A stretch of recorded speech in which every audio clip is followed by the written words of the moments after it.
Hi, if you have been on a petrol station buying an ice cream or in a supermarket, you probably have seen one of these. This is a chest freezer from Royal Catering. So let me tell you a few things about it. First of all, it works with 210 watts.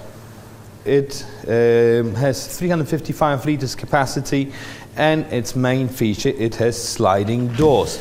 That's why it usually stands in front of your customers to serve themselves. Inside you have 4 baskets. Each basket takes about 15 kilograms of load, and it has quite comfortable ergonomic handles so you can take it out, which gives you access to the main chamber. So the way you organize it usually, of course it's up to you, you would put the backup underneath, and whatever needs to go first you would put on the top. FIFO it's called. So first in, first out. Right? Alright, so you can put it in, close the doors, and you can still have all the products on display. Let's move down to controls. The controls are quite spread on this machine, and that's good so, because first of all, you don't want your customers fiddle around with the controls. You don't want the controls to be kicked by accident by a passerby, so they're kind of hidden. So on the side here, there's a dial that you can set the temperature with, and the temperature range on this particular freezer is between minus 18 to minus 25 degrees, so it goes quite low. That's because the fridge can be opened, and sometimes people leave it open, so it has to compensate for the loss of temperature. Up front you have a power indicator, you have a temperature display and a light. So how about I show you how the light works, because inside there might be pretty dark. Let's turn the light on. There you go. It makes all your products stand out even more. One of the frequently asked questions is whether the fridge has a safety option, and very right so, because well, if you leave it in front of your guests, in front of your customers to serve themselves, you probably have to close it after service when you're not there to well, to control it. So the fridge comes with 2 keys and a very peculiar lock.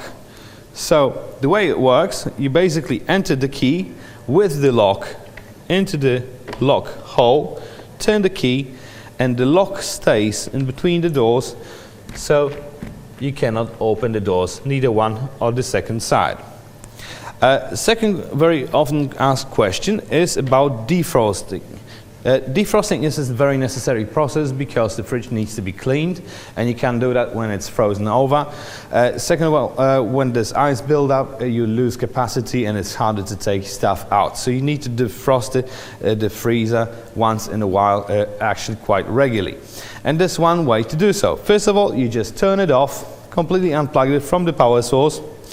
Then on the bottom here, I can't show it now because it's underneath my food, but there's a plug down there, and there's a drain in the back of the freezer. So when you leave it open, you can just take it out, put a vessel, a container underneath it to collect all the water from the melting ice, and just leave it open.